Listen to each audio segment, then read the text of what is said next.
The year is 1125.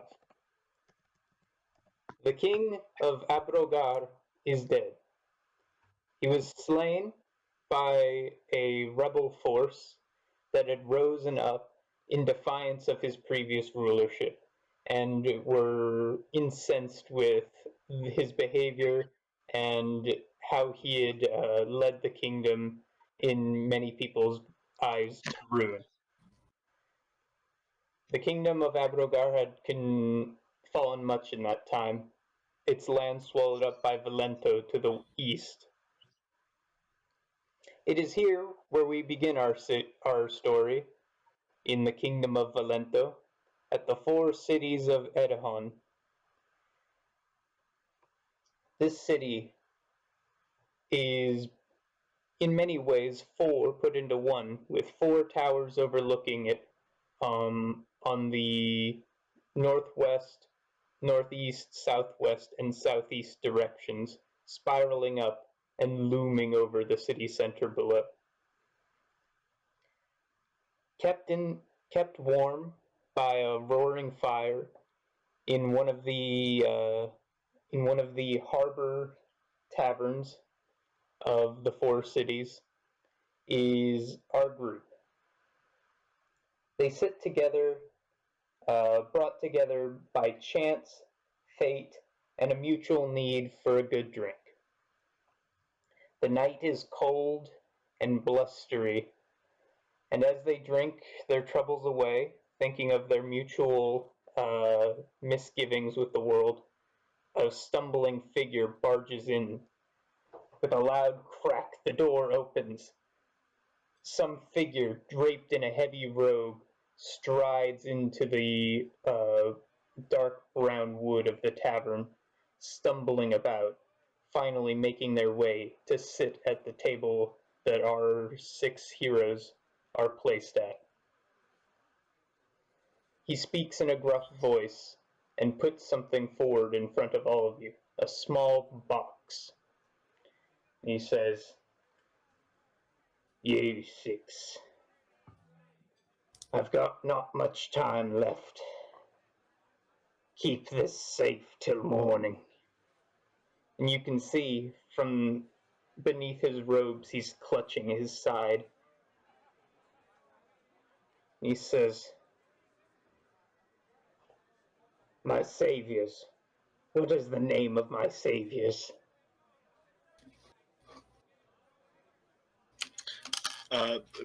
Pierre is gonna grab up the box and say, Pierre and his dastardly crew. Dastardly. Oh, I bet they could sink a ship all right, though not through, not the enemies. Still, thank you. Hold it till morning. Keep it safe, and then chuck it into the Gulf water. And with that, the man collapses, and people at the tavern, or the other patrons, sort of look over at your table, studying what has happened.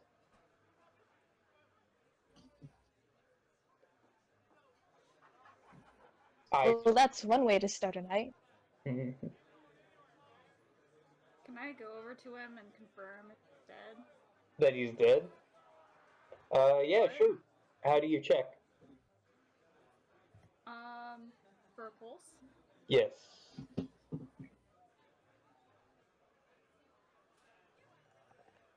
Do I roll? Yes. Roll for. Actually, you don't need to roll. You.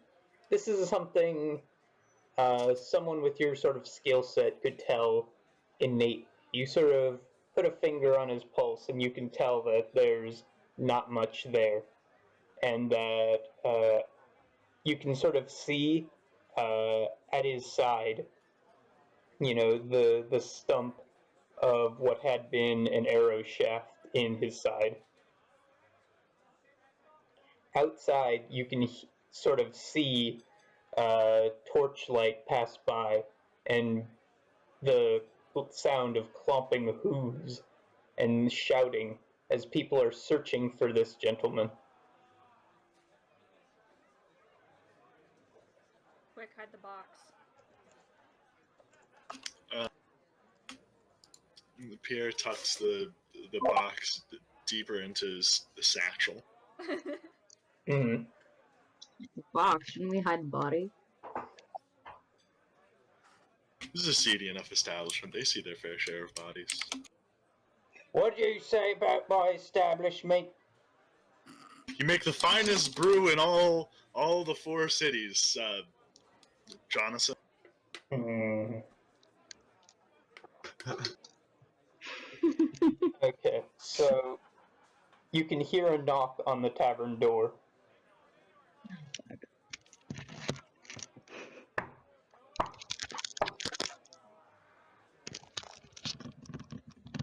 Open up, we've got some questions. The tavern keeper looks at all of you.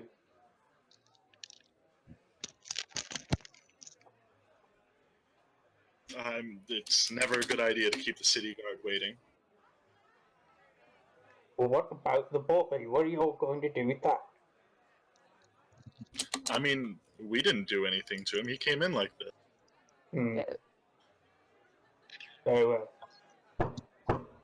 I said open this door. And the tavern keeper walks over and opens it. The guards storm inside, 12 of them, looking about the place. They see the body. And they say, "Did this man give anything to you?" No, sir. He was raving about some kind of box, but then he dropped dead before he could present anything. Search him. And they rifle over the corpse of the man. And then they look at you 6 and they say, "One of you is hiding it, isn't you?" Nope, not at all. No, sir. And I would, on my mother, never lie to a city guard. I try to stay above the law. City guard. Heh, this is beyond their work. They look you all over, and one of the guards is now hauling out the body of the gentleman. And they all, they give you a keen look and they say, "You must have stoned it somewhere. Search the town." And they sort of leave you alone for now. And the guards sort of hustle out of the building, leaving you alone with the tavern, the patrons of it, and the box. What do you all do?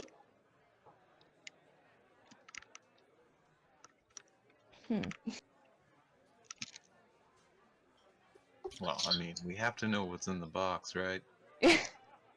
No, I think maybe before we open that box, we should find a place where we're not going to get the door on us or get the door Pierre's knocked already looking in the box.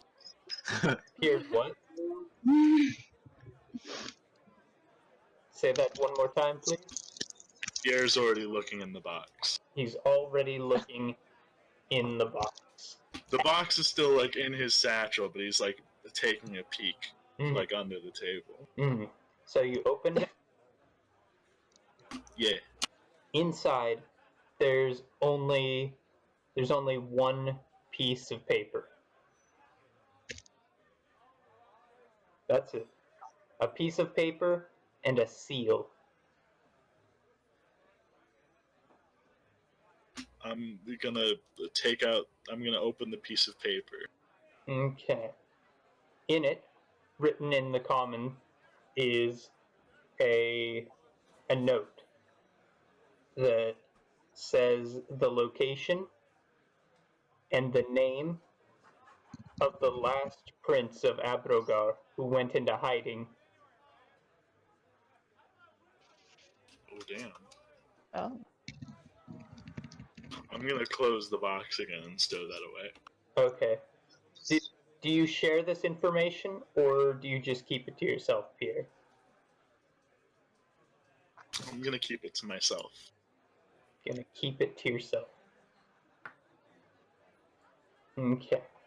Some of the huskier gentlemen at the tavern who were sort of watching, this whole dramatic scene unfold, now step towards all of you. It's about 5 gentlemen, 4 humans, 1 half orc, and they one puts his elbow on the table and puts his hand on your shoulder, and he leans up to you and he says, "That's a rather interesting trinket they gave you. What's that about?" I mean, it's just a silly little music box. Nothing of interest to any of you, I'm certain. Really? It's kind of Yes. interesting that them boys in blue armor would be looking for it then, eh? Well, you know how the city guard are always out for the interests of the nobles. It was probably just a silly family heirloom. You numbfuck, those ain't city guards. Those are Knights of Valento. They're way above that sort of pay grade. No, they not about keeping the peace, they're about busting skulls, eh, boys? We'd know something about that, right? Here, I'll tell you what. You give me the books, we'll give you a copper piece. How about that? Seems you're rather eager for this box. Why should I give it to you for any less than 10 gold? Why? Well, boys, show 'em why you should give it to us for less, eh? And one of the half orc that's with them takes the bottle he's drinking from and smashes it over his head. And that's just bad for your health. Any of you got something to say about this? You're all over there smirking and laughing. I'm just gonna silently pay my tab. I placed. So your Oh, sorry. player stands up to go pay their tab at the barkeep, and the orc points his broken bottle at you, and the leader of this gang says, "Now, now, now, sit back down. We ain't done with this business transaction yet." I'm gonna look him in the eyes, flip down the number of gold that's required to cover my tab, and try and walk out the door. The half orc gentleman who's with them sort of shoves you backwards aggressively. Can I shove him back? Yeah. Give me a strength check. How strong are you? Strength check. Oh god. Oh, okay. Well, there's. Let's see. 10. 10? Okay. Is that your total?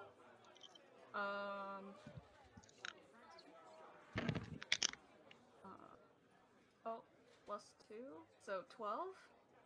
Mm-hmm. Wait, no, this is. Wait, that's a saving throw. Never mind. So just 10. Okay. Dang. So you sort of, like an angry child, sort of push against him, and you end up kind of pushing yourself back a few inches. He says, "That was pretty rude of her. He tried to attack Stimwit. Hey, Stimwit, show what happens to people who rough up my friend, eh?" And Stimwit comes in, and he's going to try and just punch you across the cheek. So, what's your AC? 14. 14. Okay, let me check something real quick then. Okay, while this is going on, I'm going to duck under the table. Mm-hmm. Okay, For now, though. so Stimwit sort of throws a big right hook at you, but you're fast enough and you understand what he's trying to do here, and you're able to duck under it in time. Oh, that wasn't. Can I That wasn't. counterattack? No, the person who was getting punched, not your character. Wait, what? No, you person who got shoved back, you are okay. Do not Oh, worry okay. about it. Alright. You ducked under the punch, and then another member of our party has also ducked under the table. When the bottle was broken, was there any liquid in it? There's a little bit, yeah. How much is a little bit? Wet head now.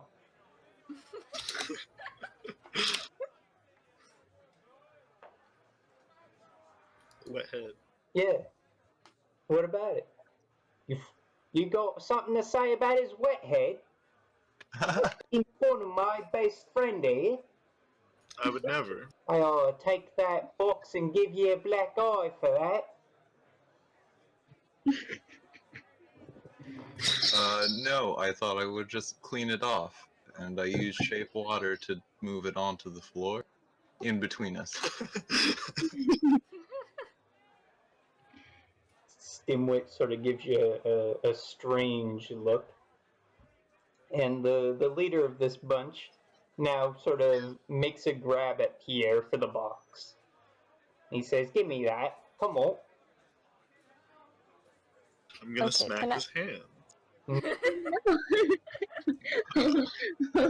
You're not That's- serious. Those are poor manners. Give me a dexterity.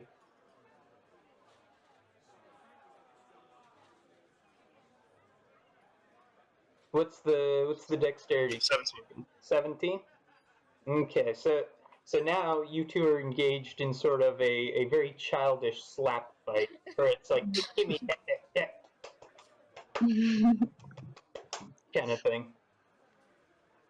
Does anyone intervene in this?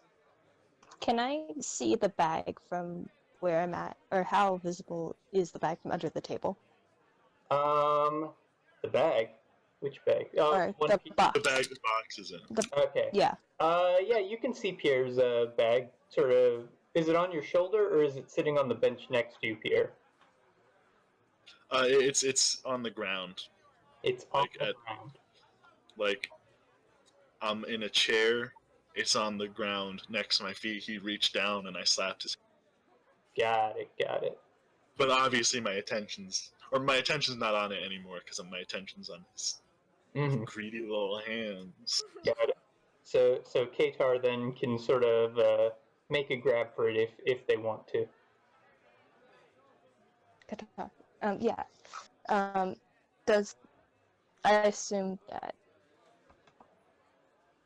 they seem both of them seem pretty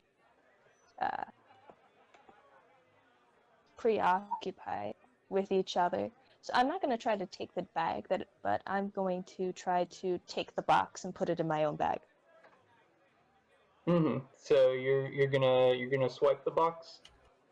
Yeah. Okay. That would be a sleight of hand, right? Yes. That would be a 21.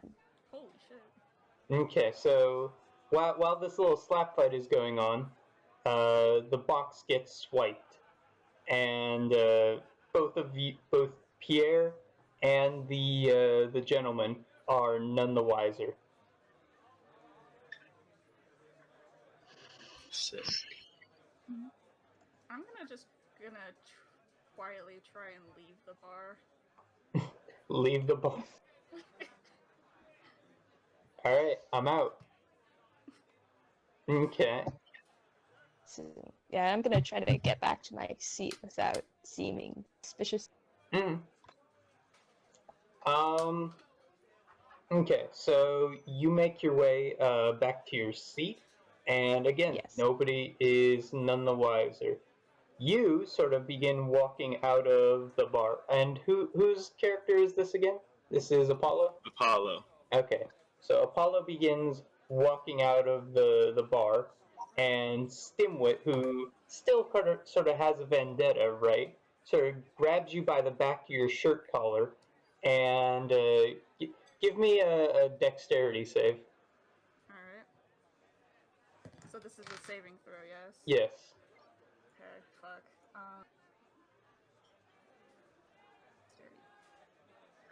9. 9. So So Stimwit grabs you by the shirt and fucking yanks you to the floor, and with a crash, you come down. You take 1 damage from that, but you're otherwise not too bad off. Just sort of on the floor and wet with alcohol. And he says, "Where you think you're going?" Can I just try and swipe at him with my talons? Yeah. Okay. Your talon hands or your talon legs? Hands? I don't know. I don't know what the situation is for bird people. Let me just quickly. I believe. Yeah, it's feet, I think. Yeah. Mm-hmm. Would Okay. I be able to do that? Yeah. Okay. Kick him. Yeah, so you make sort of a generic kick. Give me an attack roll. Fuck. 3.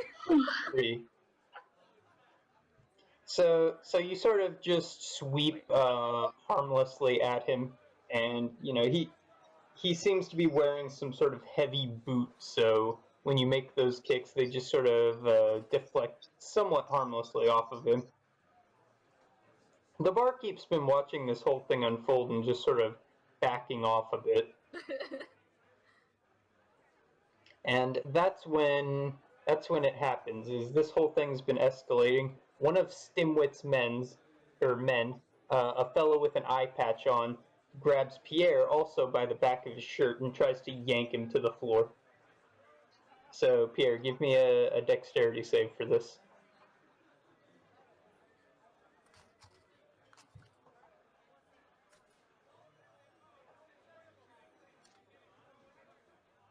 $16. 16.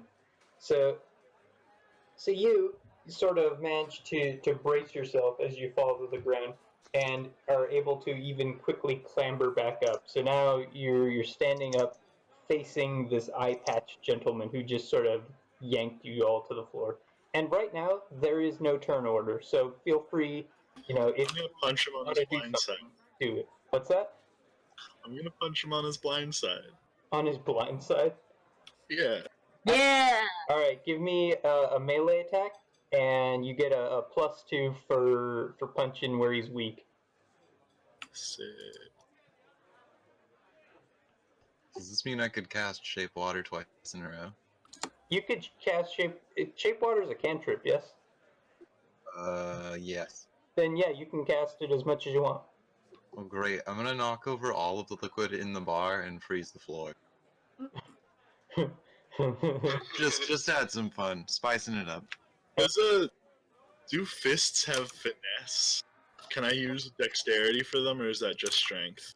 If you were like a monk or like trained in martial arts or something, I would even let you say you can apply finesse.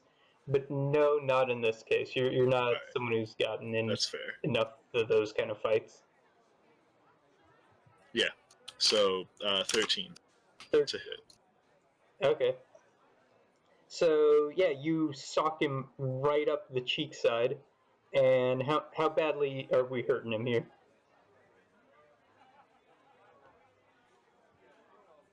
That's what, 1d4? Mm-hmm. 2. 2. Okay, so you don't hurt him too bad, but it is still like a good boxing right hook, and you sort of send him, what's the term for when he's like falling backwards a little bit but stabilizes himself? Stumbling. Yeah, he stumbles backwards a few steps, and he looks up at you, and this is when all hell sort of breaks loose because the other guy who's with this group, a gentleman with a bandana both on his head and on his mouth, sort of now upends the whole table, thinking now is the time to escalate. I kick the table forward on the icy floor and I hit as many people as possible. Mm-hmm. Okay. Give me a strength check for that. Because tables are heavy.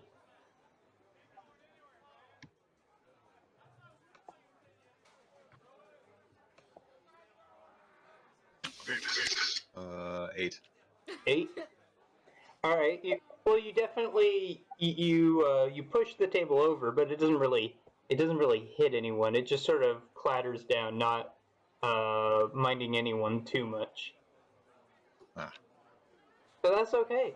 You know what? That's all good, because now, basically, fists are a flying, and first up, I'm gonna say Stimwit tries to kick the bird person while they're down. So what's your AC again? 18? 14. 14. Right. So this time, unlike before, with his flailing kicks, you manage to catch him right on the shin, and you're holding him away from actually kicking you right in the beak. What do you do now? Can I try and punch him? You try and punch him? Okay. Sure. Yeah, what do you got?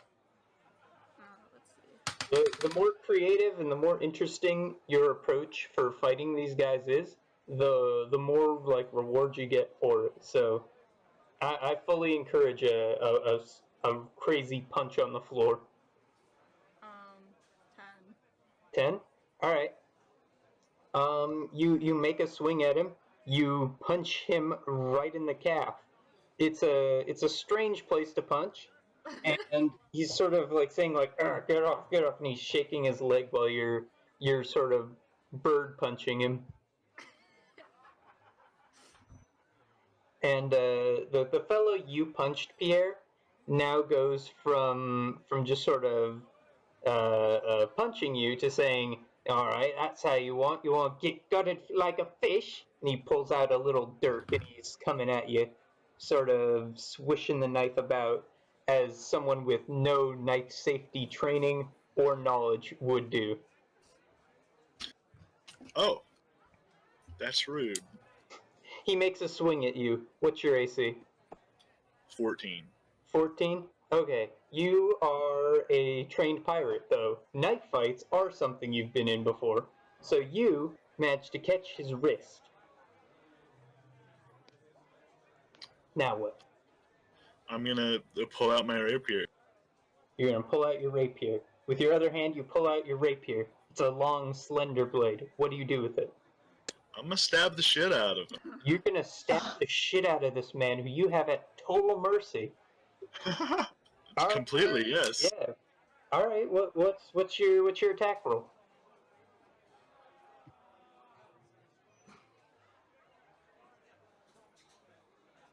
I get an 8. Yeah. With an 8, you stab forward, lunging with your rapier. You don't, but this is a very close quarters fight, so you kind of, miscalculate the distances you need to do. And instead of stabbing the man, you stab his belt, and you have at the end of your blade a skewered belt, and his pants fall down a little bit. Just a little bit. Yeah. Sick. What do you? The man who upended the table is now taking 2 glass bottles and chucking them. Let's see. One is being thrown right at Bruja. God damn it. Can I jump out of the way? Can you jump out of the way? Yeah, from a sitting position, sure. Go ahead, give it a shot. Okay, which? That would be dexterity. Anything that involves moving fast and doing acrobatic shit is generally going to be dexterity. Okay, and this is a save throw or no? Yeah. This is like a skill. All right. What kind of die do I use? D20. Yes. D20 plus 3. Wow, that's great. Big oof. 5. 5? We are rolling Yes. Okay, so with 5, you stand up at the table quickly, seeking to dodge out of the way. You fall flat on your face as you basically trip over your own shoelaces and fall backwards. A bottle hits you over the head and you take 2 damage as the thing smashes into your head. I'm gonna try and kick my guy again. You're gonna try and kick your guy again? Alright, Yeah. give me an attack roll. Is there any particular finesse to this kick, or is it just like a blunt kick?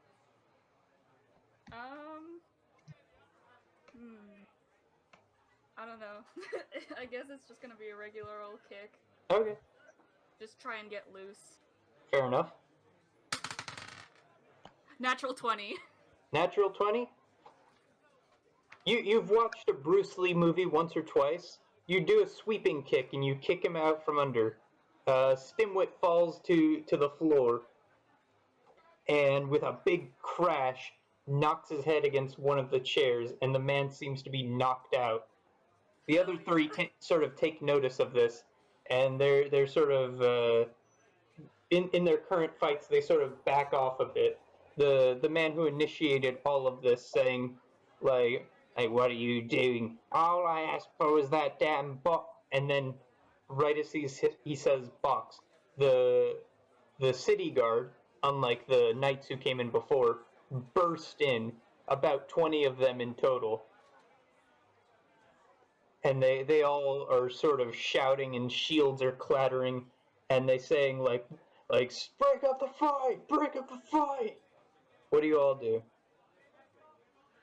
Well, I've tried to back away. I haven't really fought anything, so I'm trying to make myself look inconspicuous. Well, my guy is knocked out, so I'm just gonna stand there. Okay. You sort of dust yourself off and things like that. Is there a back exit? It doesn't matter. I run to the kitchen looking for an exit. So Take off. the guards sort of all swarm around you as you try to make your escape, and they're sort of shoving you and like ganging up on you. Do you fight them, or do you accept and let them subdue you, or try to do an escape or something else? I'm gonna try to wiggle my way out. Mm-hmm. Try to slip through. Let's see if I can see. That'd be a stealth, I guess. Mm-hmm. Ooh, that's an 11. That's an 11? Yes. In a situation where there were fewer eyes, maybe that would work, but there's so many people looking at all of you right now that there's no way to stealth out of it. You can see handcuffs getting put on Stimwit and his gang, and all of you are sort of soon to follow. Pierre, How big are the handcuffs? pretty tight. The sheath. Even for a halfling? Yeah. The halflings come here enough that they come with they come with that assumption as well. Pierre, what are you doing? I'm gonna sheathe my rapier and look agreeable. Okay. And they sort of handcuff all of you. But Kadar has been able to hide the box, so even as they, take your personal belongings and sort of march you all out of the tavern, right? Kadar's still got the box on him. So you all are led out of the tavern, out of the town itself, to a small, or not out of the city, but like to a small square nearby. And here you see the stockades. Basically, wooden holes for you all to get put in and have tomatoes pelted at you for starting shit.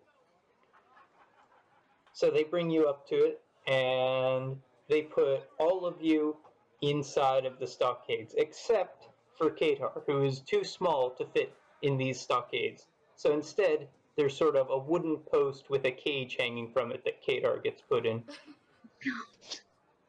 And all your belongings are hung from the cage below. It has been a long fight, and sort of as the night goes on, people pelt you all with various fruit, tomatoes. Tomato, in fact, being a fruit, so it counts, and cabbages and such, and the occasional egg. 6, I'm sorry to say, but you get an egg right between the nose. So now, what is the guards sort of once you're in the stockades leave you all alone? Like they've left. What are you all up to now? You can have a conversation with each other, all that sort of thing. That went well. Maybe At least there's only one dead body.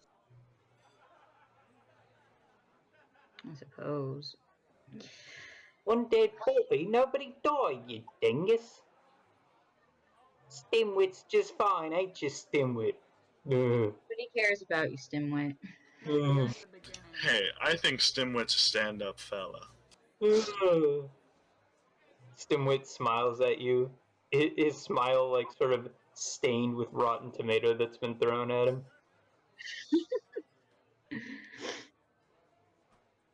There was one body. The dude with the box. That's fair. They took that away, though. The knights took that away. Yeah, but still happened. What's so blatant interesting about that box you got, eh? What's in it that's worth so much? So you mean to tell me you started this fight just because you were curious? Not fully you gawking. I knew there was probably like a silver bracelet or something in there. You were gonna pay us 1 copper for a silver bracelet? It's called intimidation, you numbfuck. To intimidate someone, you've got to be intimidating. That's what Stim's for. Stim, he's a sweetheart. Would never hurt a fly. Yeah. I'm more of a poetry person myself, but boss doesn't like to hear 'em.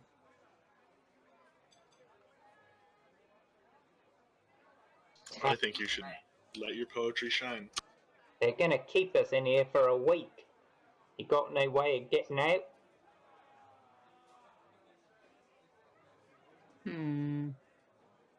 There's bloody 5 of you and no ideas. I could try pulling moisture from the tomatoes and freezing the walk.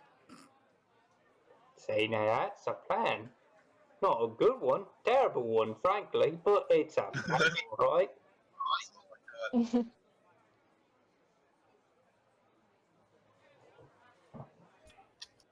What they do with public fighters is if they're from around here, they get the stockades for a couple of days and then get set free.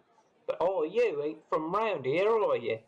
So what they're gonna do is they're gonna keep you in the stockades, and once that's over, you get executed. Can I roll what would be that to what would that be? And like an insight check on that? Yeah, sure.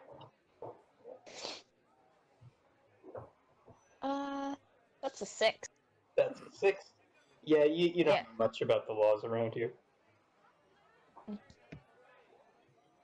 Well, I'm not gonna say anything, but I'm going to be getting out some stuff to pick my lock. Mm-hmm.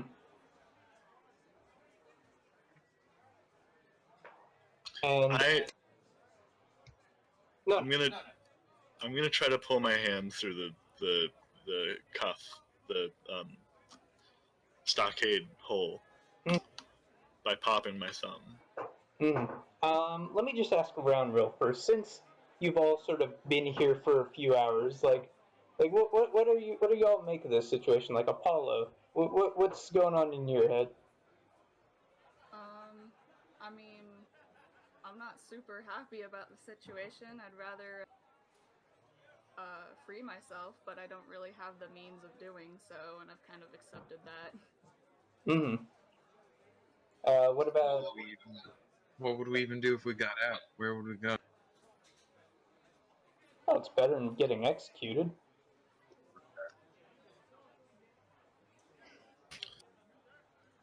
Well, I don't know about the rest of you, but I've been here about a week, and I've seen my fair share of brawlers in the stockade, and at around sunset, they kind of thin out, and I think that's the time we should try to make our break. Now that sounds smart.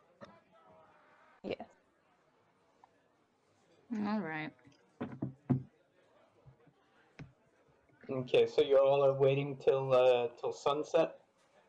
I'm gonna start working on pulling my hand out before that, because in the meantime, I can hold my hand up there to make it look like I'm still restrained. Okay.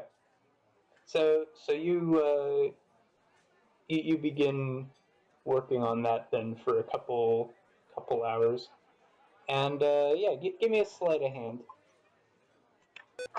Oh shit! I showed her so. But yeah, give me a sleight of hand for wriggling out of there. 19. 19. Okay. And so with time, you're able to get yourself into that sort of position where you could, should the time call for it, pretty easily break the lock.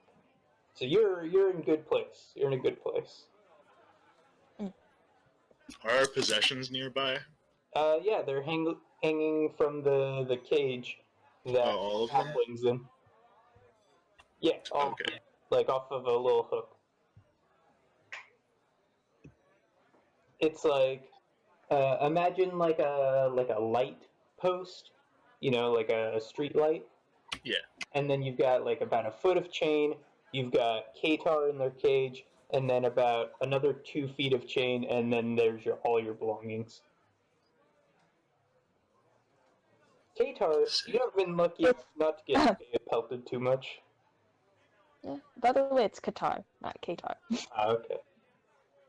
But yeah, that's pretty good. Am I being much paid attention to at all, or is it more fun to hit the big buff guys at the What's in more front of me? often for your case is people will like come by with like farming implements and just sort of like jangle your cage about like a bird cage and something like that.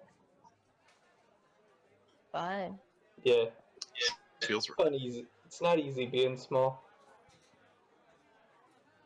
Well, I'm gonna be trying to sneakily work on dislodging my lock or unlocking it, but without actually opening it yet, like opening the door yet. Mm-hmm. Okay. Um, you also make progress on that. Give me a sleight of hand. That's gonna be a 26. Okay, 26. So yeah, you're definitely in a good position then when that comes around. Um,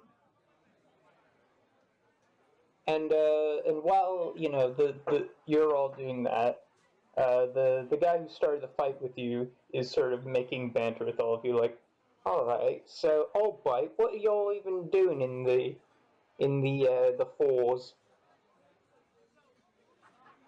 Well, I'm just a merchant, and this is a port city. What wouldn't I be doing here? Merchant. You wouldn't be one of them pirates in the water, yeah? There's a lot of raiders around these parts. I know lots about pirates, but I sure can tell you I'm not one. All right. It mean you think it's any of my concern what you get up to? Nah. Is there a guard watching the stockades? Every now and then to check on you, but like you'll have like stretches of like 15, 20 minutes where it's just like the public looking at you.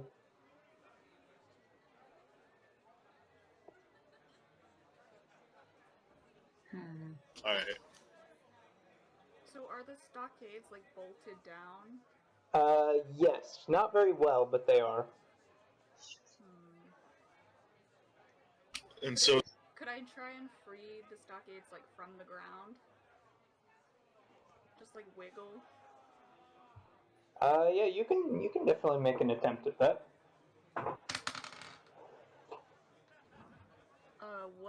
What kind of a roll would this be? That would just be raw strength if you're trying to like straight up remove it from the ground. 15? Mm-hmm. Well, you begin to make progress on that, and with some effort, yes, if you like really put your body weight forward right now, you would be able to break it. So most of you have made preparations of some sort to break it out. He's like, all right, you's a merchant. What about the blue fella, eh? What's your deal? Me? Yeah, you. Freezing water like that. You some sort of wizard? I only come into town once every couple of months for books. I stopped off for a drink, and this is what happened. It's a rowdy town, it is, eh? Found yourself lucky. Maybe. You say you didn't know any of these lads, eh? You just got mixed up wrong time, wrong place, eh? As far as anyone else is concerned. Eh, it's ironic your name's Six, right? Huh.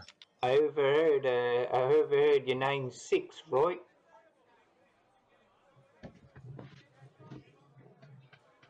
I don't even know how to respond to this.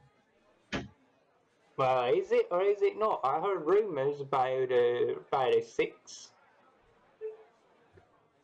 I can neither confirm nor deny that information. All right, I'll back off. What about the little one? What's their deal? That's none of your business. Well, it's not like we got anything else to do. And with that, I'm I'm not- gonna try and break free. Mm-hmm. Oh, it's not even sunset yet and you're breaking free? Yeah. Alright. This small talk is killing me. Alright. So, Thank God. yeah, with that, sort of enraged by the small talk, the bird heaves its weight forward and snaps the stockade off of its wood base. There's not any guard about right now, but there are some people out, and they're definitely giving you like a strange look, like should we tell someone or what's going on here? What do you do next, Apollo? I'm gonna turn to the others and say, ready? wait, so is Apollo still in the stockade? The stockade's just off the ground? Yeah, exactly. They're still in the stockade, but there ain't no foundation to it anymore. Pierre's gonna sigh and pull himself out. Okay. Yeah, I'm gonna. You do your little pop out of the cage thing, Kadar? Yeah, and I'm gonna grab all the bags. Yeah, I'm gonna grab one of my daggers and just start breaking the lock. Hmm. Now Not on- that people are looking. I'm gonna. Pierre, you know where I'm headed to, right? Yeah, right? I don't know this city. Can someone So I'm going Under their to wings, start to head over there. To the boat. Yes, Sick. but I don't. So, I'm gonna break all the locks. Not on any of the people we don't know, except what was his name? The big one. What? Timwit or whatever? Stimwit? Yeah, Stimwit. That's Stimwit. it. I'm gonna break Stimwit out. Okay. But the rest of the bandits, like, nah. Yeah, I'll give Stimwit something to do. Alright. So, what do you want me to do, boss? No, I mean, like, Stimwick can break out the rest of his crew. Oh, okay. Or not. I mean, they're not letting him pursue poetry. Maybe he'll leave them Okay.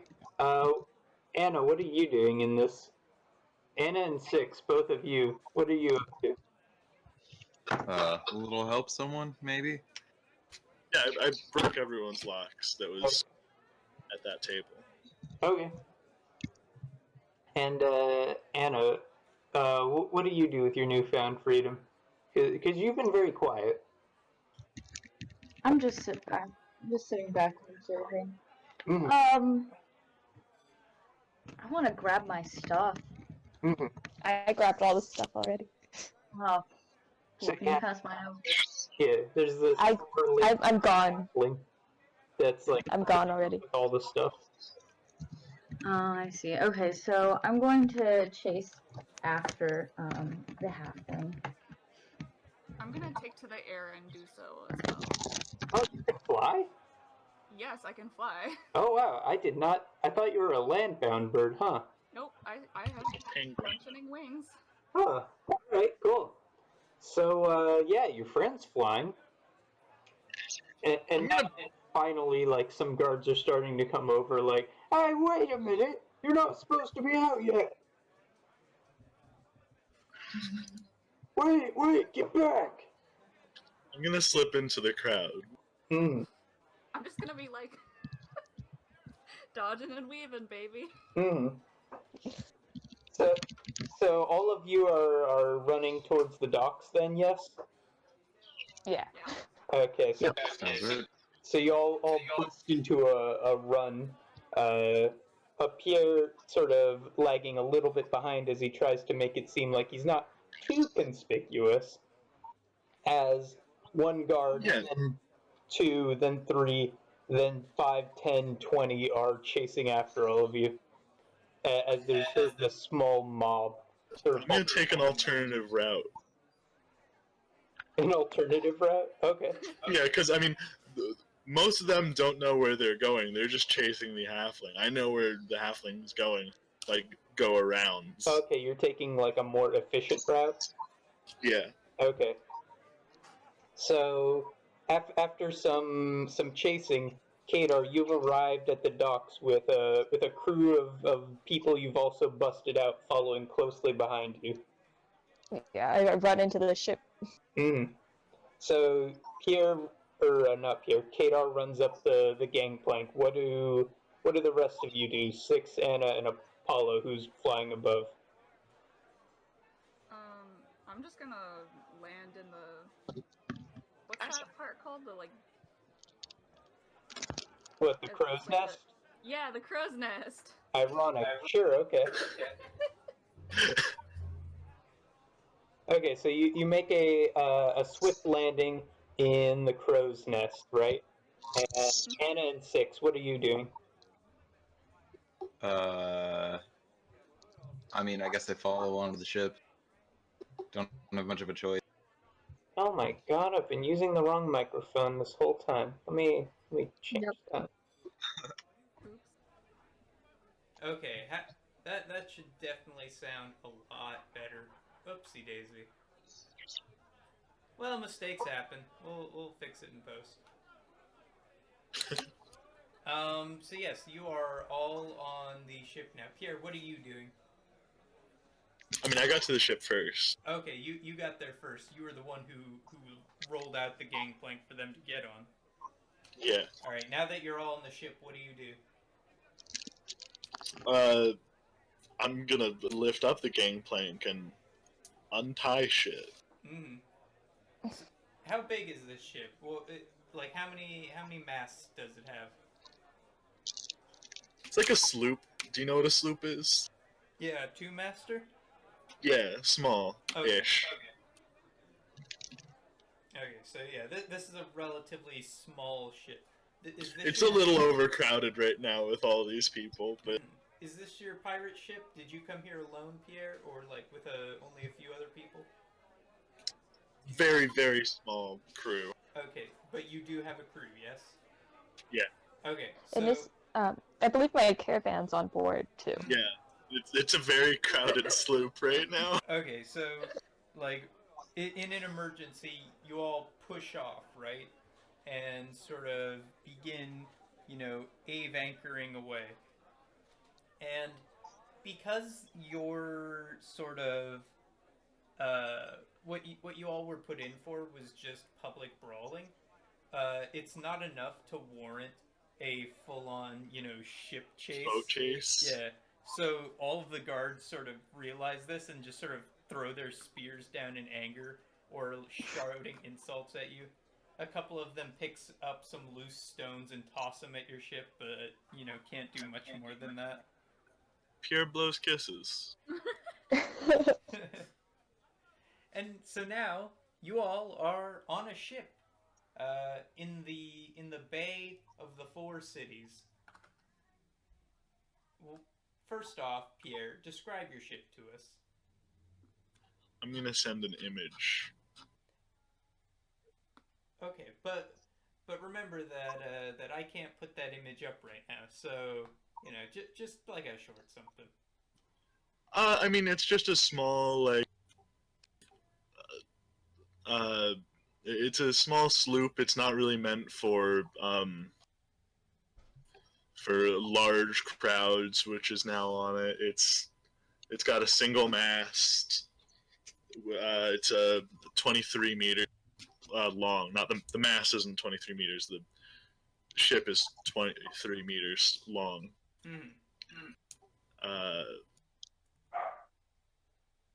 Yeah. Okay. Interesting. Just a cute little boat. Mm-hmm. What color is it? Green. Green. Very nice. Okay. So now, also, you have a merry crew, yes? How many people is that, Pierre? 3. 3. And is there anything interesting about them? Like roles, or do they look funny, anything like that? They have weird hats. I mean, I don't like to talk rude about my crew, but one of them has 2 wooden feet. That's the first mate. That's Johan. First mate Johan.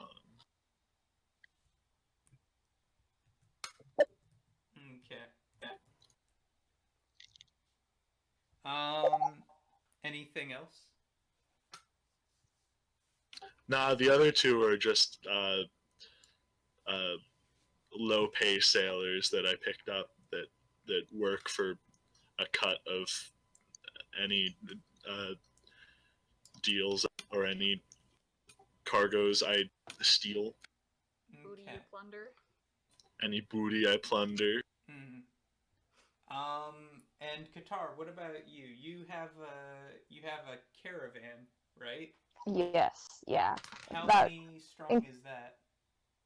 Including me, it's 13 people. Oh boy. Yeah. Let's not go over all of them right now, but is there anything particularly interesting we need to highlight with the caravan? Well, both my parents are on there. Oh. So that's fun. And they're very proud of me. Maybe not so much after tonight, but... Oh, no, they are. They are. They love... They're not narcs. Yeah. All right. This is their livelihood. What, brawling? Getting out of trouble. Oh, okay. Okay. They're criminals. So, yeah, now you all have a moment to breathe and think about the events that transpired.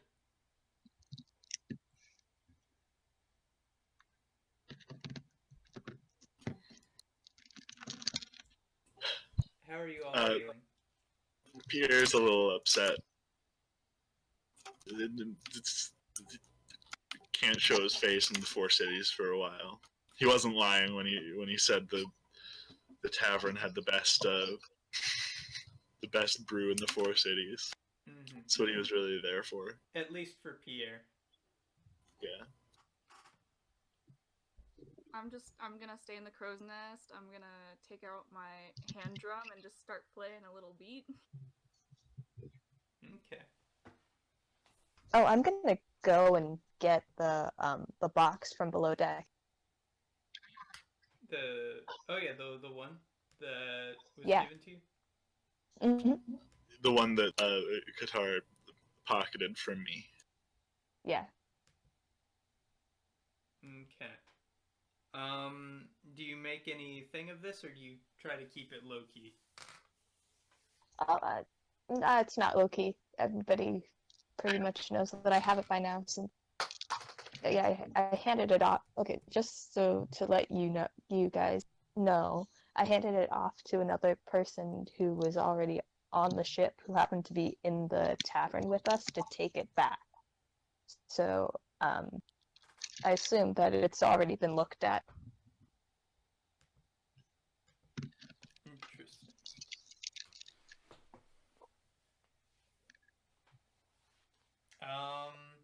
So yeah, does everyone on the ship now know that then?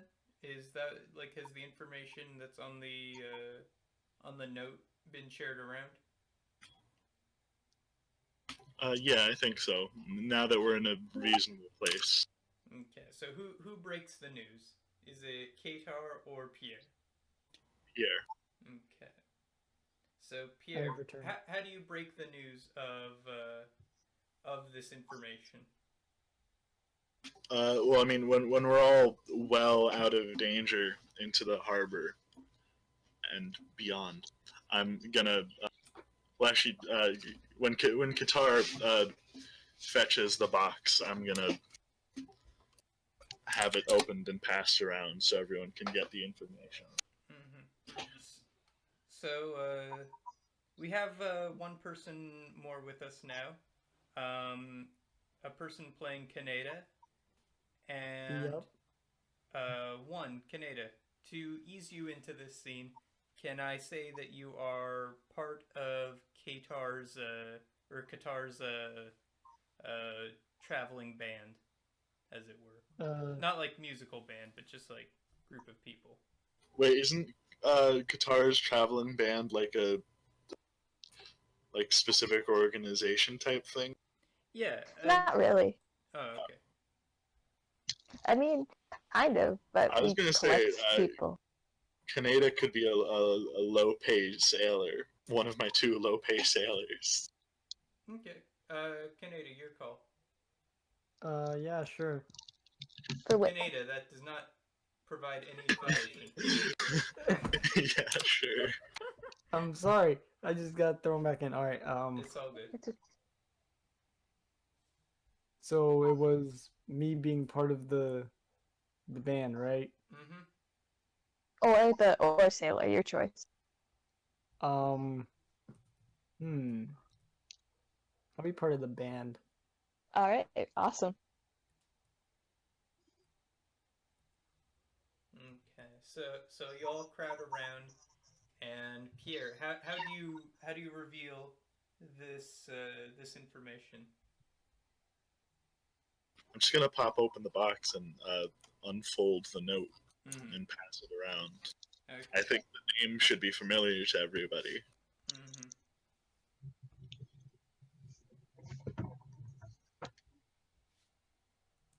And basically, on the note, it says, so all of you know about the kingdom of Abrogar's fall recently into political chaos, since the king was essentially killed and overthrown. And now, on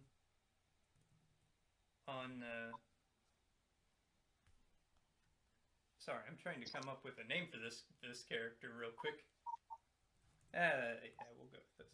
So on this note, you see basically information leading to the hideout of the last prince of Abrogar, the only person with a legitimate claim to the throne.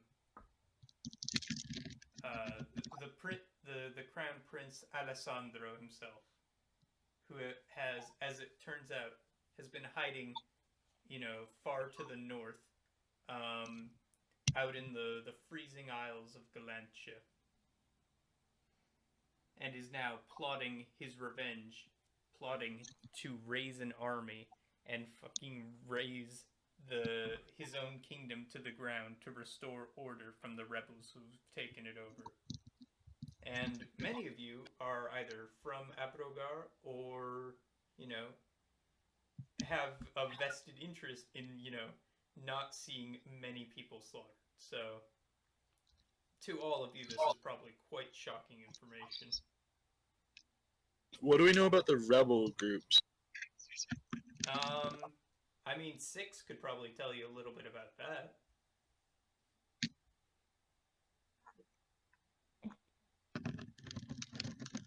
Sorry, repeat that. The rebel groups in Abrogar that have overthrown the king and are now sort of seeing a period of not anarchy but more chaos in the kingdom. I don't know much about that. I've been excommunicated for a while. My attempts at revolution were not successful. Mm-hmm. Six was part of a first wave of revolutionaries. So Indeed. the initial revolt. And now we're on like the second or even third stage where it's full on turmoil in the land. But what was it like in your time, Six? There were simpler times. It was easier to fool with the guards. Everything was much more localized. Now there's goods imported from far away, and the king's army is much vaster. But why did you rebel in the first place? Taxes, mostly. Outrageous taxes. Okay. So yeah, that's the information Six confirmed you with, coupled with your own that it's devolved since those times, and that Alessandro was always sort of seen as a bit of a tyrant among his own people, and if he were to return now, there would be, you know, civil war like the which you haven't seen, or even more than civil, like full-on invasion if he's allied with another kingdom. So this is a big bit of information you all have sort of accidentally stumbled upon. What do you all think you should do with that information?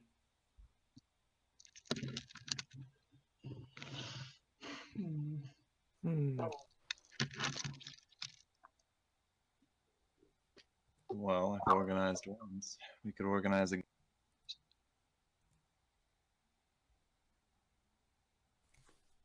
Yeah. Yeah.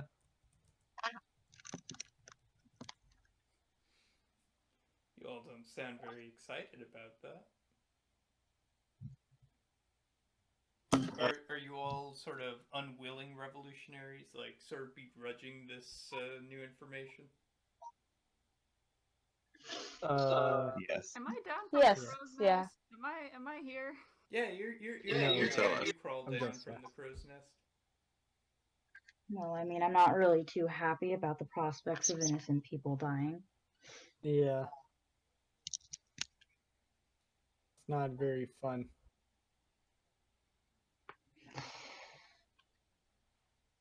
I've got a loyalty to my people, so will this be potentially a threat that could affect my tribe?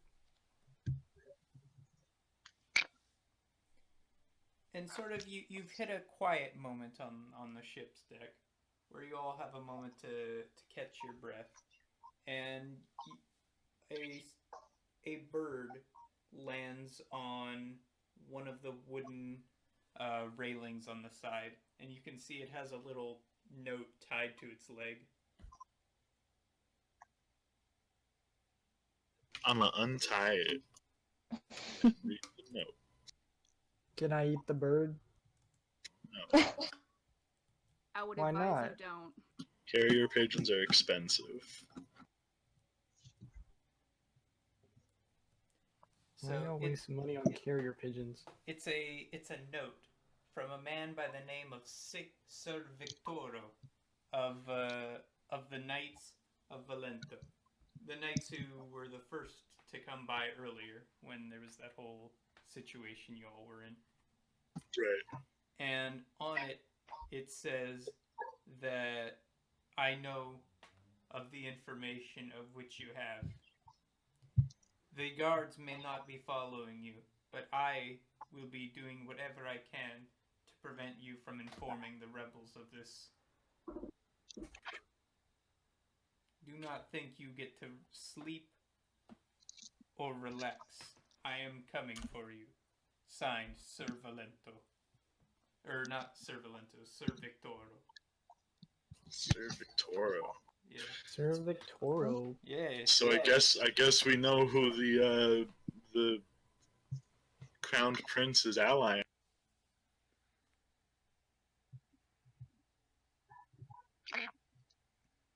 And with that, here's the thing. Ships are used because they are relatively fast compared to other alternatives of crossing the sea. But there are other alternatives. And it took them a while to get it up and running, but now you can sort of see one of those alternatives flying not too far behind you from the city of, or from the four cities. It's moving slowly now, but if you stop, it has a good chance of catching you. It's an airship with a large glass window at the front of it and a heavy chassis below. And so this airship is now in pursuit of your little schooner. But schooners are quick little vessels, so you can outpace them for now. Oh no. See that? And one of the crewmates, what was the two-peg-legged man's name? Johann. Johann. He's looking through a spyglass right now, right? And he elbows you and he says, "Pierre, look at this," and hands you the spyglass. I'm gonna look in the direction that he points. And in the spyglass, you see a man in a suit of armor sitting in front of the window watching as the airship closes in on you.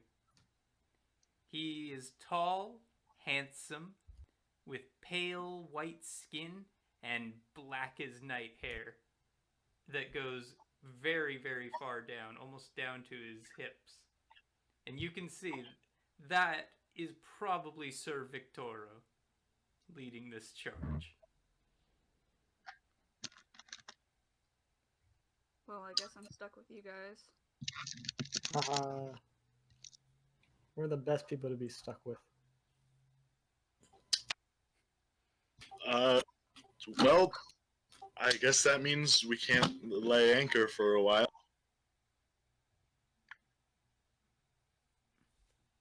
Where are we going? Where are we going, Pierre? Yeah.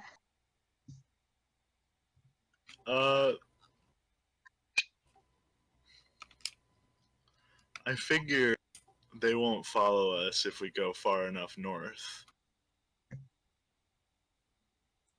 To where? I've heard the airships have some trouble with colder air. There's an island in the Sea of Meaning where we can further get a hold of our surroundings and of our situation. So is that your plan then? To run? Yeah. To run to the Sea of Meaning. Okay. Got it. So over the next few days, you all sort of have to accustom to life at sea. And how do all Where's of your mine? characters handle seasickness? I'm a water ganassi. I'm fine. Hmm. I mean, Well, if I mean, being made of water doesn't necessarily mean that you're immune to motion sickness. Maybe. I'm gonna be mostly up in the air. Being edgy on their own. I handle it very poorly, but I pretend like I'm fine. If even as I'm like vomiting over the side, like I'm saying, I'm fine, I'm feeling great. I've been trying not to puke for like maybe 6 straight hours now. Oh no.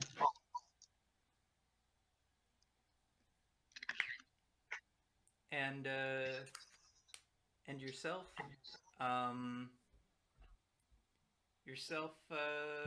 Kaneda, how are you handling it? Oh, I'm sorry. I had to go for a second. What did I miss? I mean, Kaneda and the caravan in Qatar have all been on this boat for a while. They've probably acclimated. Mm-hmm. Yeah, Kaneda, they're currently heading north into the deeper seas to avoid it. Oh, okay. That sounds like a good idea. Mm-hmm. Though not very honorful to run away. A couple days into the sea journey, the sea is particularly choppy one night, and the waves are coming up over the ship, and it's shaking horribly. The Victoro's airship, you haven't seen sight of it for a few days now, but in these wild seas, you need to take action or else you'll sink. Victoro is probably the least of your concerns right now, as the water rushes over the sides. How do you all make sure the ship doesn't sink?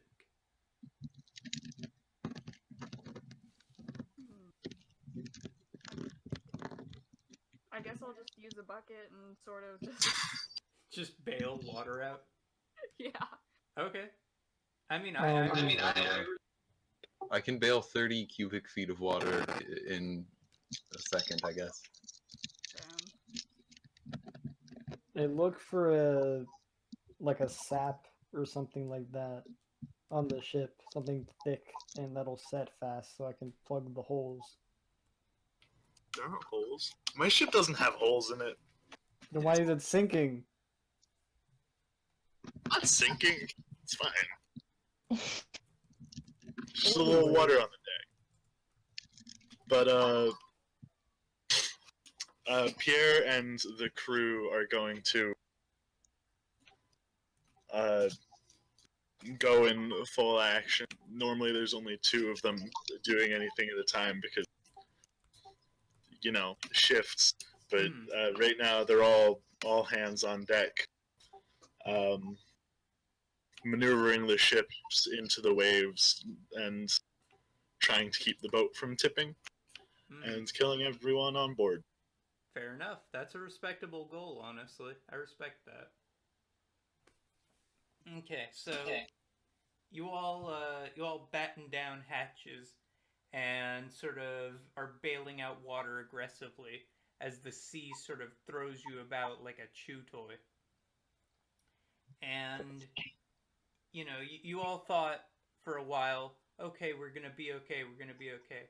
You've probably gone pretty far north even at this point and are almost to the Sea of Meanie when you hear a over the sound of lightning and the roaring of waves, an explosion, and there's a boom in the water next to you as water shoots up 50 feet higher even than the waves are now, and you realize that on top of the waves overcoming your ship right now, you're being shot at by an airship's cannons. What do you all do? What is your plan here? What's that? I'd like to take flight and go towards the airship. Okay. So bow and arrow out. Oh, that's a cool scene. All right. Apollo sort of gets up to the crow nest and kicks off, flying upwards with their bow in hand.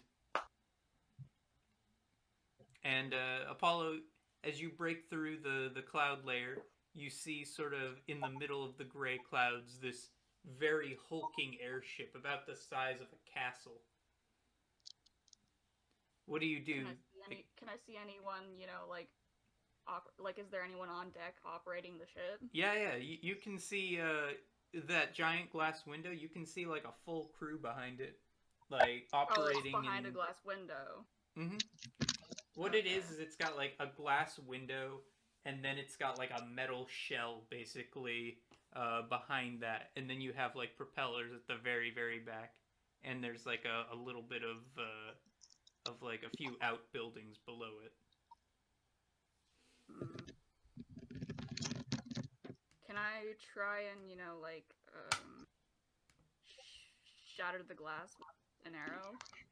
With an arrow? Yeah, go ahead, try it. Sure. Give me an attack roll. Attack roll.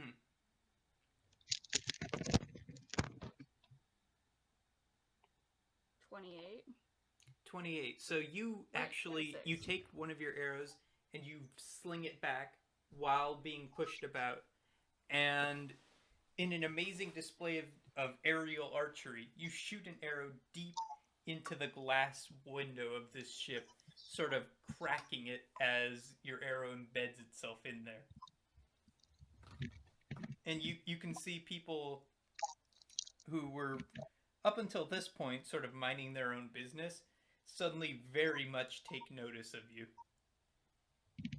And they're panicking a little bit inside. They're sort of yelling at each other. You can't really tell what they're saying, though. Only that they have the emblems of Valento upon them. And you can see one, a figure who kind of looks like a captain, pull a rope, and you hear a hatch open nearby. Can I see the hatch? No, not from where you are flying, no. If you were to fly around the ship, maybe. Can I do that? Yeah, alright, fine. So you fly around, and you see what has sort of been opened before you. And basically, there's some sort of creature flying out towards you. You've never really seen something like this before. What level are all of you? I'm second level. I thought we were all first level. What? The rest of us are first level at least. Okay. First level, and there is 1, 2, 3, 4, 5 of you? 5 first levels, yeah. Yeah, okay. Thank you very much. 1, 2, 3, 4, 5. Okay. And we'll save that.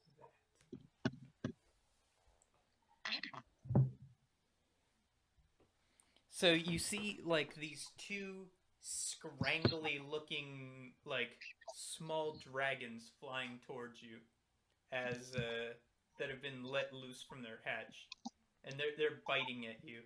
Do you stay in the air? Do you go higher, or do you go lower, Apollo? I'm just gonna stay in the air. Maybe try and shoot at them. What was that sound? I don't know. I heard like a bird. Like, yeah. Does someone have a duck that they aren't sharing with the class? Sorry, my bird is going a ham on my laptop. Wow, you have a little Apollo. Pretty sure that's racist. Yeah, that's another microaggression. Oh no, I'm sorry.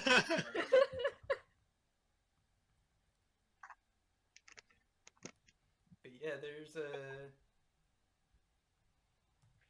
there's some real nasty creature boys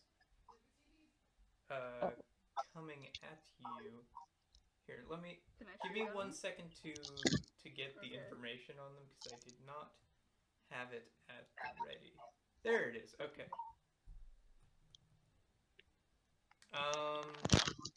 Okay, so One of them is flying towards you, and let's see, and it breathes some sort of strange gas at you. So give me a wisdom saving throw.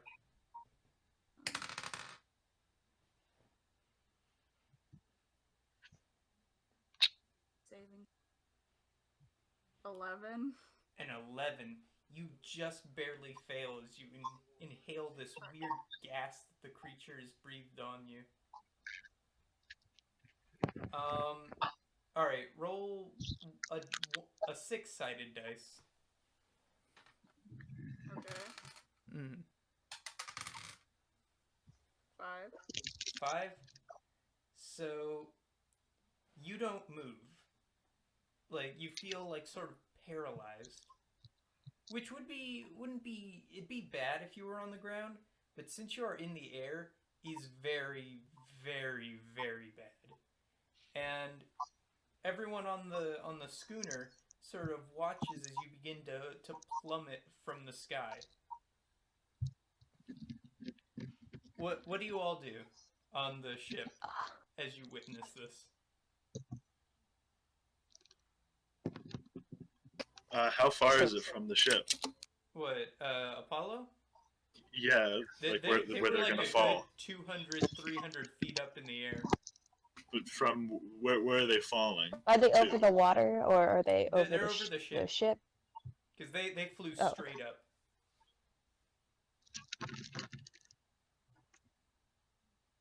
Well,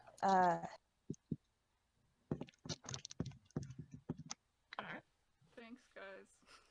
Thanks, guys. It's been a good do one. we have anything soft? I'm Pierre, gonna do point.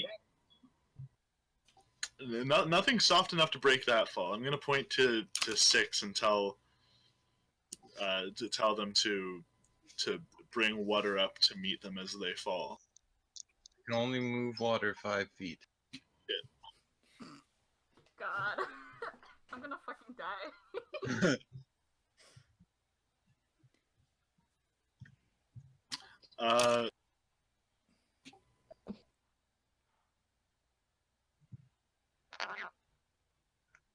Yeah, that's sort of the sound that those flying creatures that attacked Apollo make. Sort of that weird bird guttural sound. It's kind of adds to the atmosphere, if anything.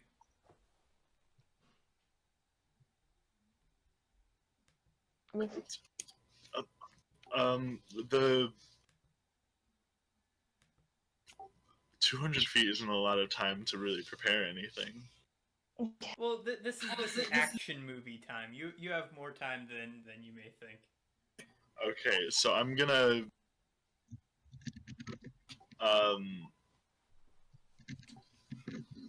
grab one end of the furled sail and stretch it out to where they're falling in a desperate attempt, and I'm gonna snap to 2 of my crewmates to hold the ends to hopefully somewhat break their fall. Most of your roommates are below decks, sort of minding other business that they have right now. No, I mean, two of the crewmates who were up here helping. Oh, okay. I mean, first of all, furl up the mast in the first place because there's a storm. Okay. Now I'm having them help me unfurl. Does anyone in the party notice what Pierre's trying to get you to do? Yeah. Yep. I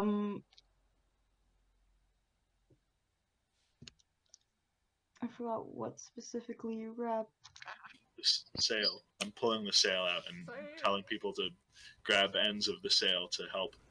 Alright. I'll grab the end of the sail, but I'm not gonna. I'm gonna need someone to help me because I'm not very strong.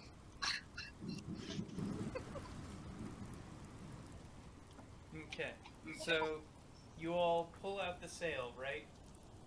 And Apollo, you see them pull out this sort of thing to catch you. What do you do? I mean, I can't do anything, right? I'm paralyzed. You can still like move your wings enough that you can sort of guide your position as you fall, if that's what you're. If that's Sure, what I'll try and you have like minimal movement. Alright.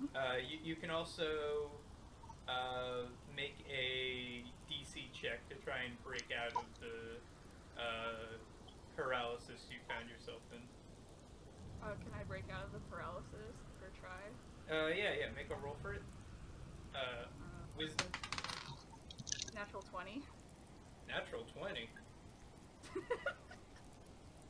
Yes? Alright, cool, I'll just fly back. True? Is this japes or no japes? No, seriously, it's a natural 20. Natural 20? Oh, golly.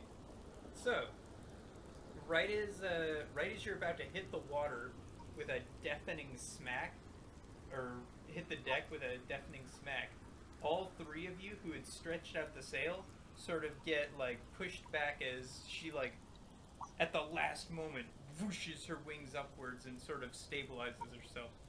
So you've managed to successfully land on the ship again. You're Meant to do that? What's that? Meant to do that? Mm-hmm. The two creatures that attacked you though are flying now downwards towards, the whole crew. Can I shoot at one? Yeah, go ahead. It's small and fast, but go ahead and give it a shot if that's what you're intended. How close are they? How close are they? Yeah. They're pretty 24. close. They were following straight behind her. All right. But so, like feet. What types of dragons are they? 20, and you are unsure. What color are they? Yeah, what color? It's like sort of a nasty purple. Perfect. I got 24. 24. So your arrow, hits its shot dead on. How much pain is that though? Okay, let's see. Damage.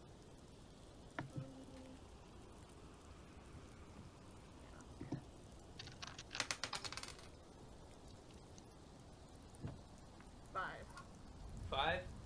Okay, where were you aiming for on this thing? Wing. The wing. Okay, so you managed to sort of clip the bottom of its wing and sort of destroy its ability to fly as it sort of tumbles down onto the deck. Not super ungracefully, but it's definitely shocked and surprised as it falls down. And this creature is weird. It looks like a dragon, but if some sort of like changes happen.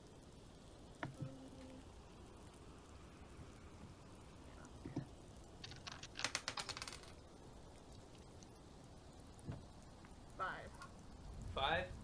Okay, where were you aiming for on this thing? Wing. The wing.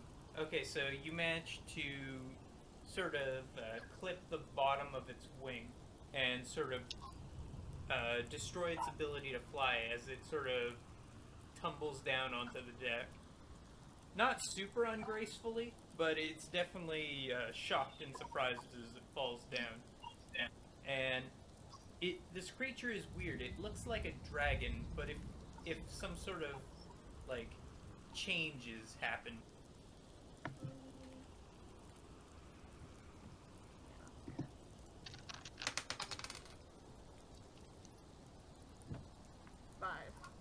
Five? Okay, where were you aiming for on this thing? It has to make a deck saving throw. Okay, what's the 12, not 2. 12? Okay. Well, this creature is fast. It managed to roll a 12. So I'm gonna say it takes half damage as it managed to bear the brunt of it. That's it. Half damage on success. Okay.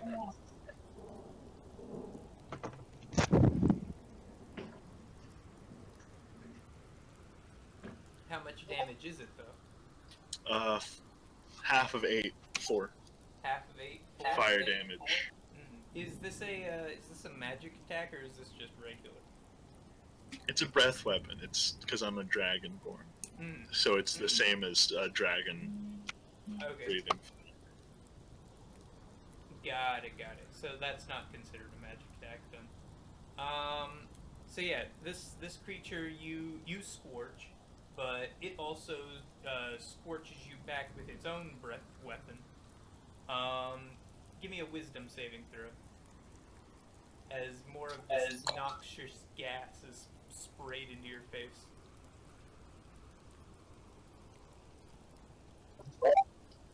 3. 3?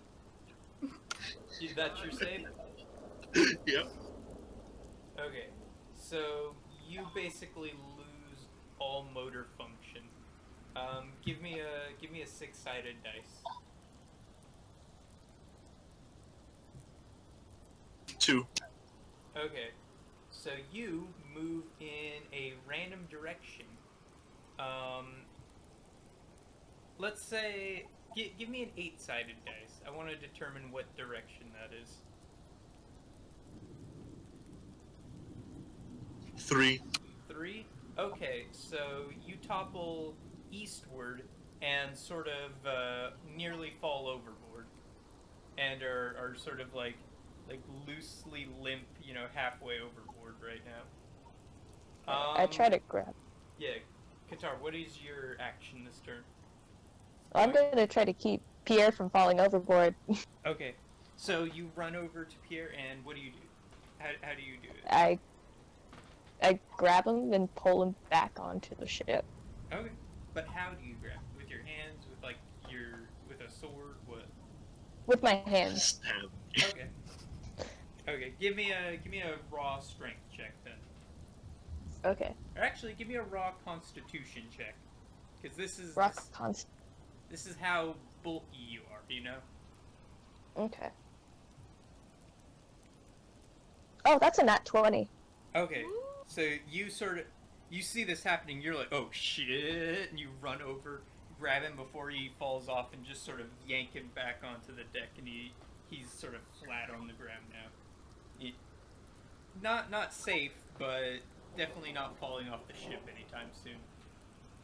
Is there anyone else who is on top deck right now? Yeah. I think I am. Okay. Which one of you wants to go first then? Okay. What's that? Whoever else said yes. Okay. That would be you, bro. What do you do? I want to take my crossbow and try to shoot one down. My crossbow. Yeah. Alright, where do you aim for, and which one? Both are not the same. I want to shoot at the smallest one. Okay. And where do you aim for? I aim for its body. Okay. Alright, give me an attack roll then. And that is, D8?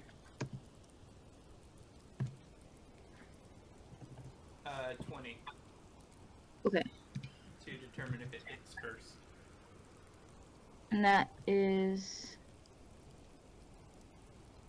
What kind of roll? Would I add anything or just a D20?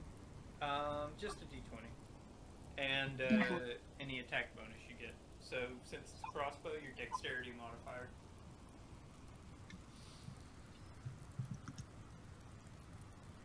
7. 7. So your arrow sort of whizzes over the creature, missing it pretty much entirely. 6, what do you do? I don't have any weapons or range, so I should probably get below deck. Wait, you have no weapons? Nope, nothing. My Fascinating. only spell is shape water. Truly fascinating. Okay. Improvised weapons are a thing, by the way, if you want to, like, pick up a ship barrel or something. I don't think I'm strong enough to throw anything far enough. Oh, I think everyone can give it a shot once or twice. Yeah, I don't know. I grab the nearest piece of debris and try and throw it. Okay. Give me a d20 roll. 6. 6. Okay, with a 6, you sort of yeet it, and ironically, you and Bruha's arrow sort of collide mid-air. So, Bruha, expert job on skewering a wooden plank at least. Kaneda, are you on deck? Kaneda not here. They left. Kaneda under deck, got it. Who else acting right now? I know I could do something else. Okay. And the Katara. last thing I did was I'm. okay. So, are there any either dragons that are closer to the ship? Like, where's the closest one? The closest one is the one that is basically inches away from Pierre. Okay, I'm going to throw a dagger at it. Mm-hmm. All right. Tell me about that dagger. What's its attack roll and how you doing it?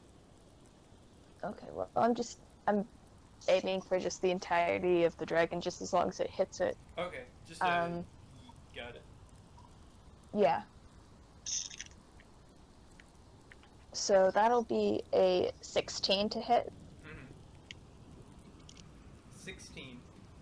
With that, you do successfully land a dagger in the creature. Okay. And what's the... Now, and that is going to be 6 damage. 6 damage? Okay, Yeah. so with a 6, you manage to get the creature that's on top of Pierre to mostly stop moving for right now. It seems to be pinned down and exhausted after a very successful dagger throw to its ribcage. The other one, sort of, that was going after Apollo, saw Anna sort of shoot a crossbow at it, and sort of worms its way over like a bolting cat, and makes its way at Anna and sort of bites down on her. Do I get an attack of opportunity? Yes. Could I? Yes, let's do that. Sorry about that. Okay, let's see. It's just gonna be an unarmed strike. Oh god, 6. 6? Okay. With that, you make a swing, but it's mostly deflected by the creature's tough hide. Anna, what is your AC? AC? Yes. Armor class. 13. 13? Okay, so the creature bites down on you, but you are wearing good enough equipment to not get hit by it. Give me a wisdom save, though, for the gas that it's expelling out. Wisdom save. Yes. So d20 plus 4? Yeah, just d20 plus your wisdom mod.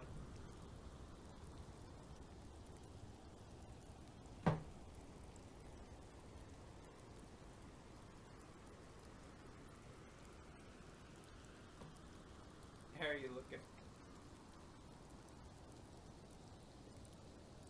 Oh, they muted. Oh no!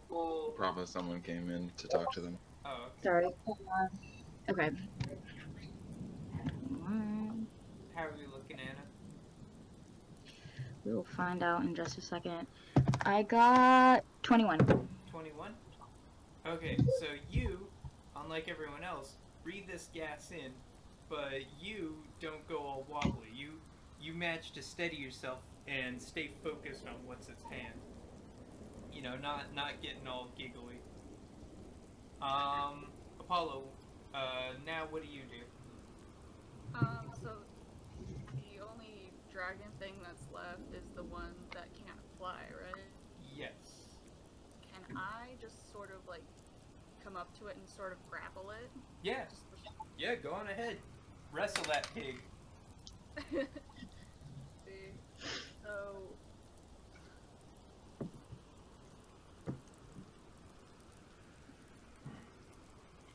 would I add anything to this roll?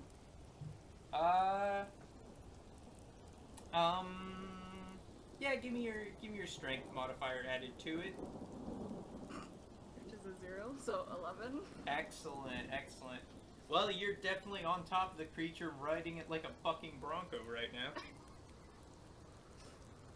Boy howdy, there are wings and talons swinging about in a mess. Let's see, what do we have? Pierre, give me a wisdom save.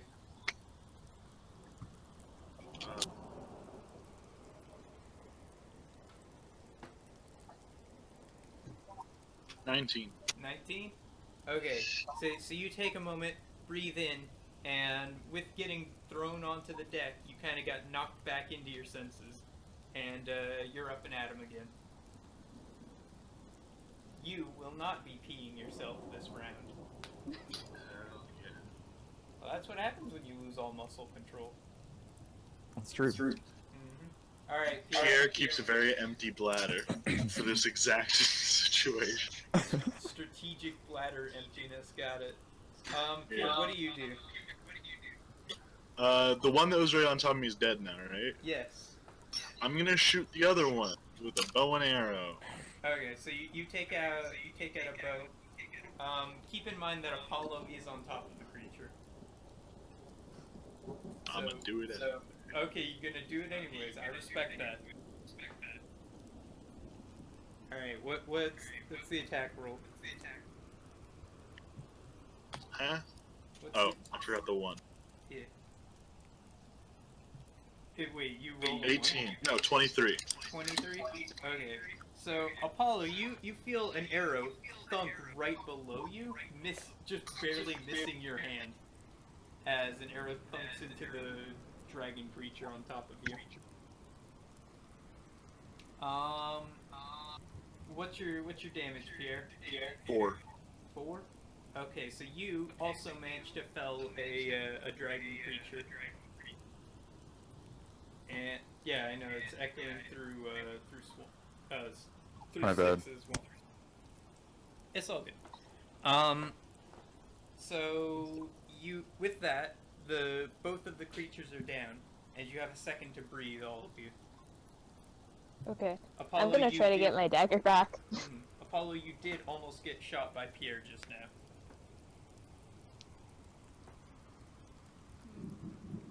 I mean, I had it, but thank you.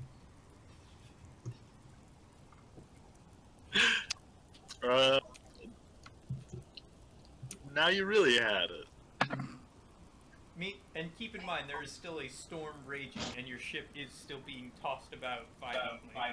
I'm gonna refurl the sail because this sail should not be out. It's a bad idea. And right as you're refurling the sail, that's when it happens. There's a thunderous crack as a shell lobbed from the airship strikes the water right next to the ship.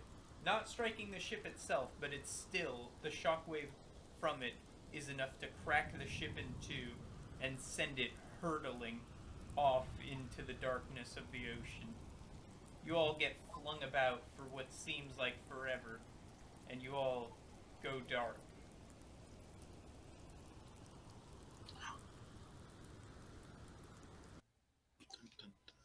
When you awake, you feel warm sand beneath you.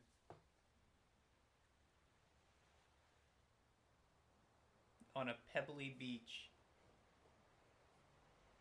Pierre, Apollo, and Six, you wake up and see half of the ship wedged into a cliffside.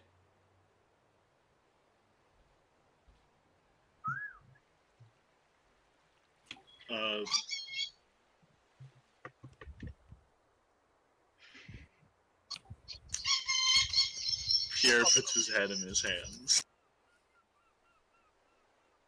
that your baby? It's my baby. 6, I'm Apollo. gonna. There's a small crying pirate in front of you.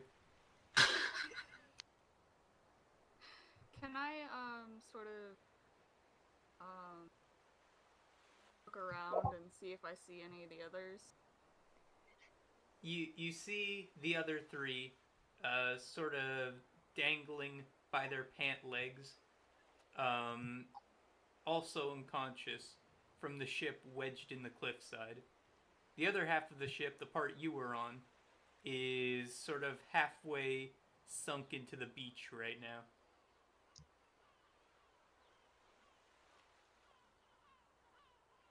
Well, I guess I'll retrieve them. Mm-hmm. From the looks of it, it appears that there is a seagull nesting in Anna's unconscious hair.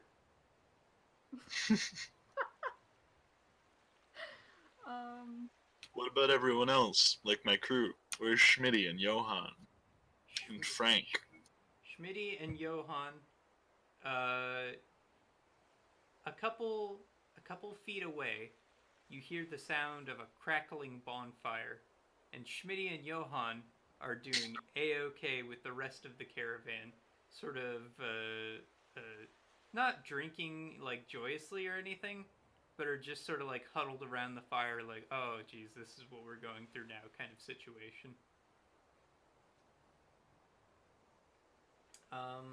Anna, Qatar,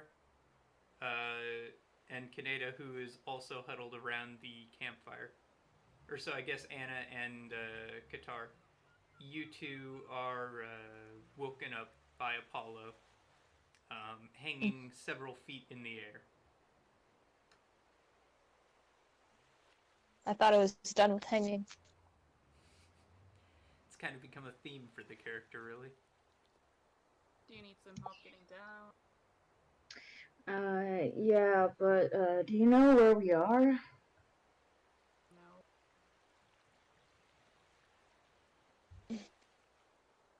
I'm just gonna assist, oh shit, gone. So, Qatar disconnecting will take as them falling face first from the ship onto the ground. Not injured, but just falling. They did not need your help. But Anna, do you accept Apollo's help? Yeah. First, can you take the seagull nest off me? I'm going to. Sure. It's like the branches are all tangled in my hair. I'm going to cast animal friendship. Okay. So, this spell lets you convince a beast that you mean it no harm. Mm-hmm. I'm just gonna, like, I don't know, kind of grab it and maybe just shoo it away, maybe? Yeah, this is a very docile seagull. It kind of nuzzles up to you and you push it away.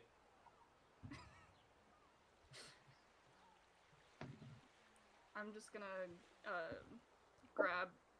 Oh, gone again. I'm gonna grab Anna's shoulders, my talons, kind of down. Okay. So, Anna, Apollo, Qatar 6, and Pierre. What do you all think of this?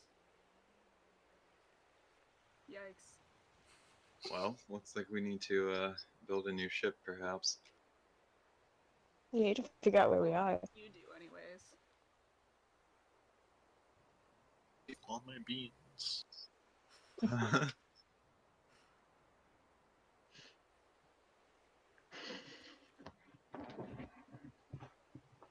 Pierre looks like he needs emotional support.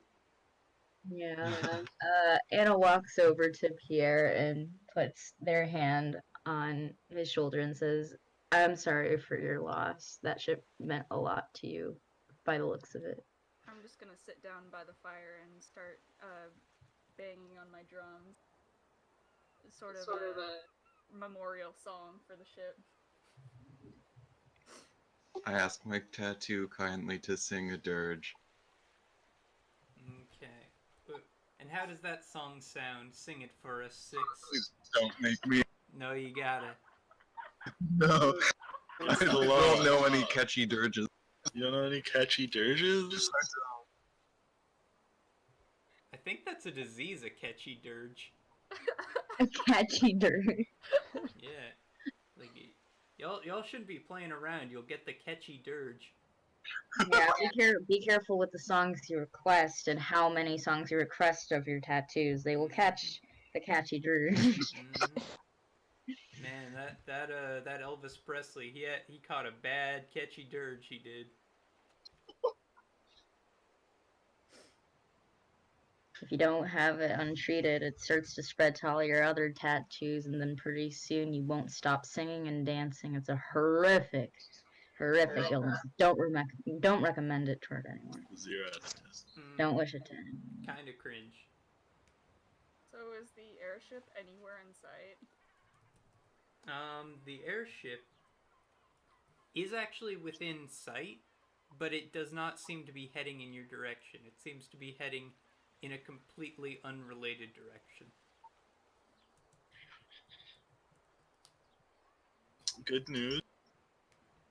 I think they think we're dead. Yeah. Bad news. Do we still have all our belongings? I have my personal belongings. We can Do we have the box? scourge the ship to find any supplies that might still be on it. Yeah. Do we have the box? Who had the box last? You see washing up onto shore a little box. How convenient. Pierre, what do you think about this box now that it's cost you your ship?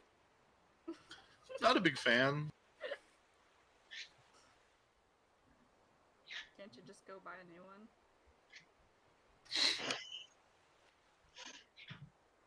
I mean, it seems the box itself is worthless. The information on the box is what matters, and we already have that. Can we toss the box in the fire? Yeah, we should burn the box. Wait, no, what did the man want us to do in the first place? Throw it in Keep the the oak, box right? till morning. Or then throw it into the bay? Let's just do Oop. that. We're in a very different bay. It's still a bay. So he's dead.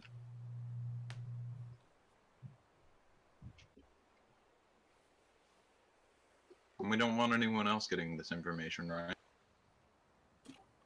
So bury or burn? I mean, Burn it. Burn no, it. wait, no. The Knights wanted the information not to be spread. Because the more people that know about this, the more chance the prince gets found out and assassinated. Which, as far as I can tell, is a good thing. True. Yeah, I suppose you're right. This isn't information we're trying to protect, this is information we're trying to expose. Yeah. Could we just ditch the box and keep the piece of paper? Oh yeah, we don't need the box anymore.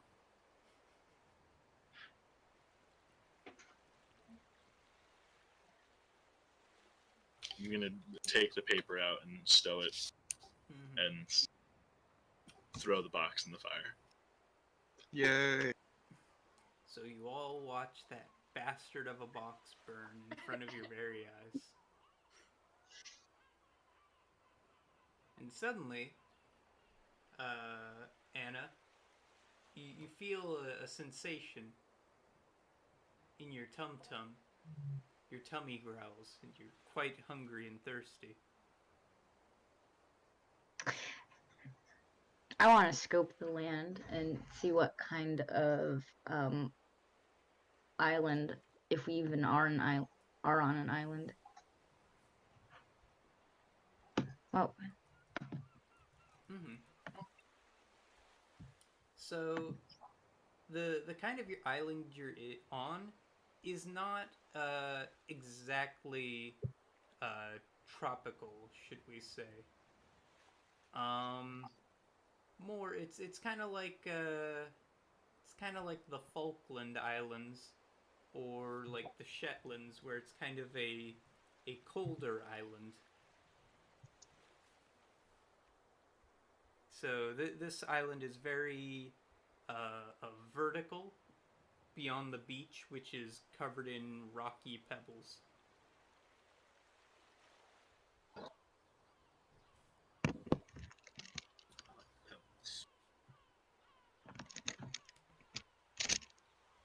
Can I maybe take off into the air and just sort of get an aerial view and maybe see any wildlife or anything?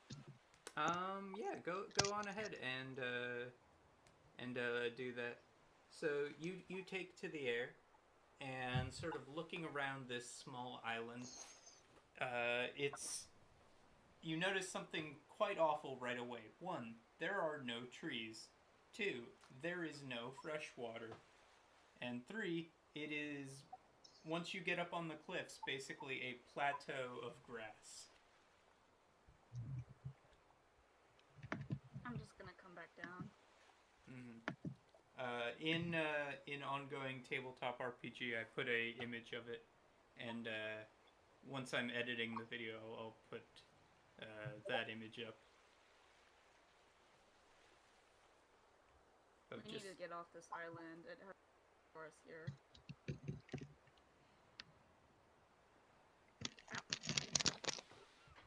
Well, what's the plan to get off the island then?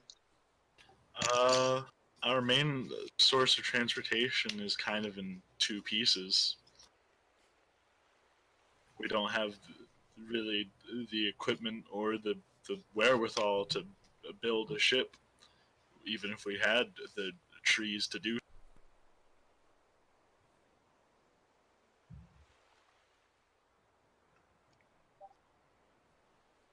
Is there anything on this island besides grass? You have pebbles, you have rocky cliffs, you have a flat part with grass, you have like a few small seabirds that are making their nest around the area. Are there any caves? You'd have to search for that, but to your knowledge, you don't see any caves. Well, let's split up, search the islands. It's unlikely we'll find anything of use, but at this point, it's really our only hope.